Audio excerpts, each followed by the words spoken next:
Percepção. É uma característica vital num Chunin e num líder. Ele pode não ser tão motivado assim como alguns, mas sabe, não é ruim que um líder de esquadrão confie mais na cabeça do que na coragem. Ele vai se meter em muito menos encrencas. E pensar que aquele garoto preguiçoso vai ser o Chunin. Pensa comigo por um segundo. Esse aqui é um personagem que você provavelmente já conhece. Nessa cena, Shikamaru está dormindo, ou pelo menos fingindo que está. E o motivo é simples. Ele não quer participar da luta contra os invasores que estão atacando Konoha. Pessoas correndo, gritando e ele ali, parado, esperando que o problema passe sem ele. Agora olha esse aqui. Mesmo personagem anos depois, comandando a estratégia numa guerra mundial ninja, carregando decisões que vão decidir quem vive e quem morre. Entre uma cena e outra, alguma coisa mudou completamente esse cara. Mas o que mudou? O que fez ele sair de um pra virar o outro? Porque não foi um exame, não foi um título, não foi vontade de ser herói. Hoje eu vou te mostrar o que realmente quebrou o Shikamaru. E por que isso faz ele virar, sem exagero, o personagem mais subestimado de Naruto.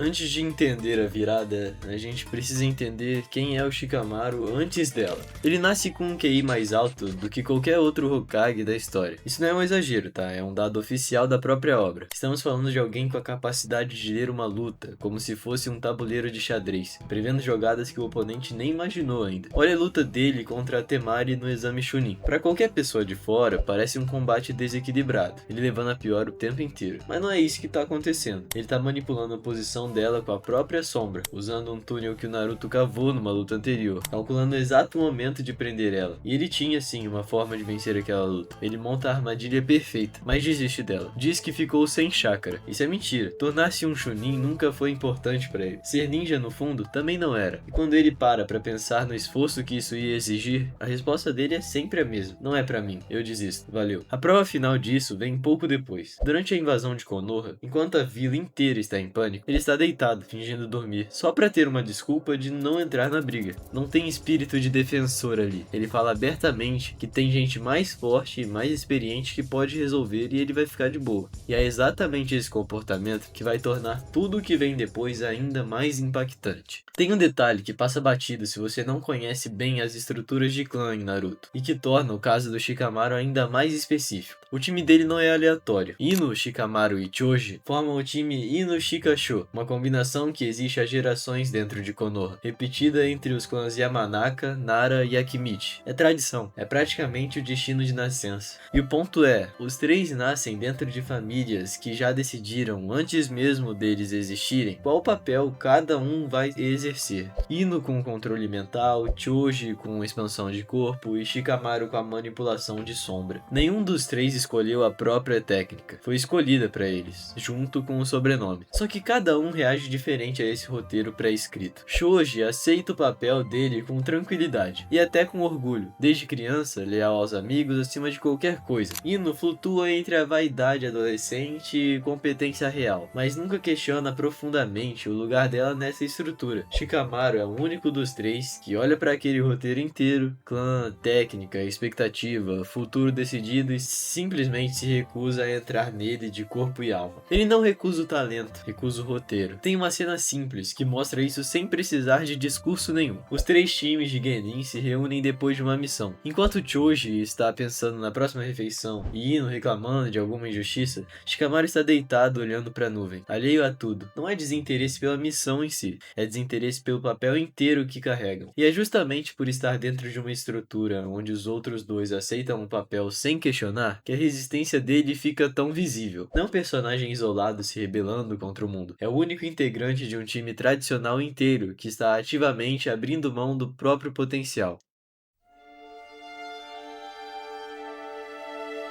Agora chega a parte que realmente explica a mudança que acontece na mentalidade do Shikamaru. A virada do Shikamaru não nasce de ambição, nasce de luto. Azuma Sarutobi, o sensei do time dele, é quem segura essa estrutura de indiferença que o Shikamaru construiu ao redor de si mesmo. É o adulto que enxerga através da máscara de tanto faz e exige dele um pouco mais. Tem uma cena específica de jogo de Shogi, não sei como fala isso, onde Azuma para o jogo só para falar pro Shikamaru que ele precisa decidir, algum dia, ou que realmente quer proteger, não como obrigação, como escolha própria. Shikamaru ouve, mas não responde nada de verdade, só move a peça e continua jogando. Quando Hidan mata Azuma, o golpe não só causa para Shikamaru a perda de um amigo, mas também significa a quebra de uma lógica inteira, a ideia de que sempre vai ter alguém mais forte, mais experiente, segurando a posição enquanto ele fica de fora. Essa pessoa morreu, e foi exatamente alguém que ele amava. Shikamaru vai atrás da Akatsuki para se vingar. Vale a pena entender exatamente como essa vingança acontece, porque é aqui que o talento dele aparece sem filtro, sem desistência no meio. O oponente é Hidan, e a técnica dele é assustadora. Ele consegue ingerir o sangue de um inimigo, conectar-se ritualisticamente àquela pessoa, e qualquer dano que ele causar no próprio corpo depois disso é refletido de volta ao corpo do inimigo conectado.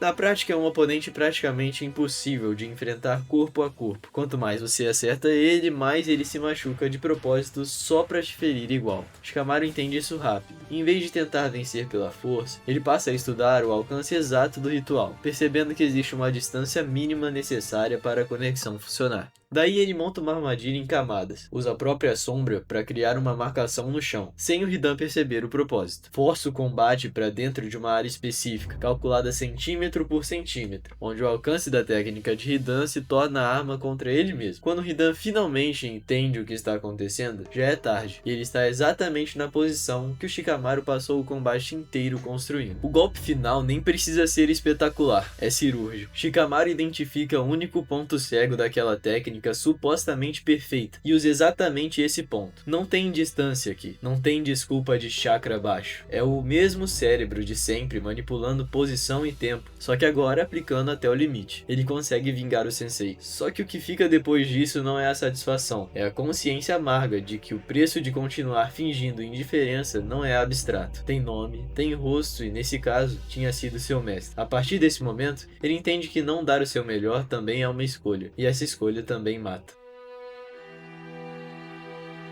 Esse tipo de fardo, talento que vira responsabilidade contra a própria vontade, não é a exclusividade do Shikamaru, mas a forma como cada personagem lida com isso muda tudo. Pensa no Itachi Uchiha, outro prodígio, talvez o maior de toda a obra, e desde muito jovem, ele já entende o peso que carrega. A capacidade de evitar uma guerra civil, ao custo de exterminar o próprio clã e virar, para os olhos de todo mundo, incluindo o próprio irmão, um monstro. A diferença entre Itachi e Shikamaru é o momento da aceitação. Shikamaru resiste, empurra, recusa até ser forçado pela dor. Itachi nunca teve esse luxo. Ele abraça o fardo antes mesmo de alguém perguntar se ele queria carregar aquilo. Carrega em silêncio, sem buscar reconhecimento, sabendo que provavelmente vai morrer, sendo odiado pela única pessoa que ele queria proteger. Na noite do massacre, depois de matar o próprio clã, ele encontra com o Sasuke, ainda criança, e usa o próprio Sharingan para forçar o irmão a ver o Itachi matando os pais em um genjutsu que dura dias na cabeça do Sasuke. Não é crueldade gratuita, é calculado. Itachi precisa que o Sasuke odeie ele especificamente, e não a vila, ou o massacre vira motivo de vingança contra Konoha inteira. Ele escolhe ser o vilão para impedir uma guerra ainda maior. São dois prodígios, dois pesos parecidos, duas respostas completamente opostas. Um precisa perder alguém para agir, o outro age sozinho desde sempre, e paga um preço talvez ainda mais alto por isso. Agora olha pro Nagato. Ele também possui um dom extraordinário, o Rinnegan, capaz de manipular os 6 caminhos e controlar poder suficiente para mudar o destino de nações inteiras. E como Shikamaru, é uma morte que muda o rumo dele, a do Yahiko, o seu melhor amigo, sacrificado numa situação que Nagato sente que poderia ter evitado se tivesse agido diferente. A cena é direta. Yahiko, encurralado pelo líder da Aldeia da Chuva, se mata com a própria kunai para forçar a libertação do Nagato e Konan, em vez de deixar que eles negociassem em vão. Nagato vê aquilo de longe, sem conseguir reagir a tempo. E é a partir desse corpo, literalmente, que ele constrói depois o próprio caminho como Pain, usando o cadáver do amigo como um dos 6 caminhos que ele controla. A diferença é o que ele faz com essa dor. Em vez de canalizar isso para proteger pessoas, como acontece com o Shikamaru, Nagato decide que a única forma de honrar aquela perda é impor uma versão distorcida de paz através do medo e da destruição. 3 prodígios, 3 perdas que funcionam como gatilho, 3 resultados completamente diferentes. Itachi decidiu agir certo e perdeu muito com isso. Shikamaru, que precisou da perda para agir certo. E Nagato, que depois da perda mudou, mas age errado. Entender essas 3 respostas é o que deixa claro. A perda só abre a porta. O que cada um faz depois de atravessar ela é o que realmente define o personagem.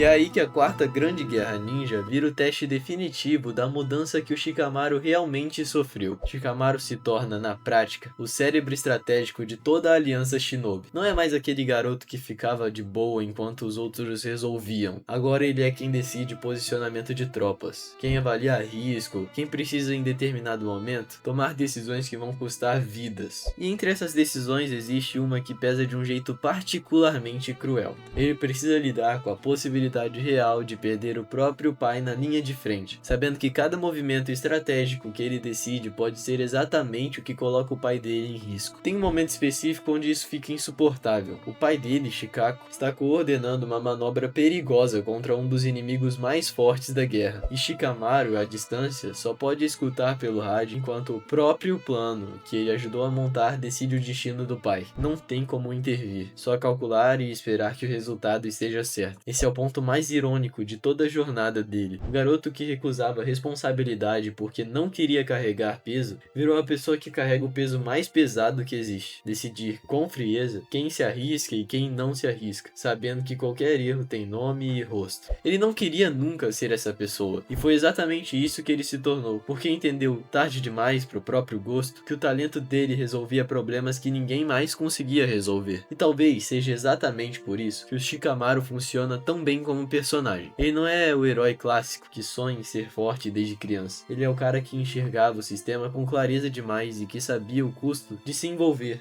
Ele tentou evitar isso até onde ele conseguia. A força dele nunca foi ambição, foi resignação tardia. E talvez seja por isso que tanta gente se vê nele de algum jeito. Não é porque ele é inspirador no sentido clássico, mas porque ele representa uma verdade incômoda. Às vezes a gente só usa o que tem de melhor quando o custo de não usar fica pessoal demais para se ignorar.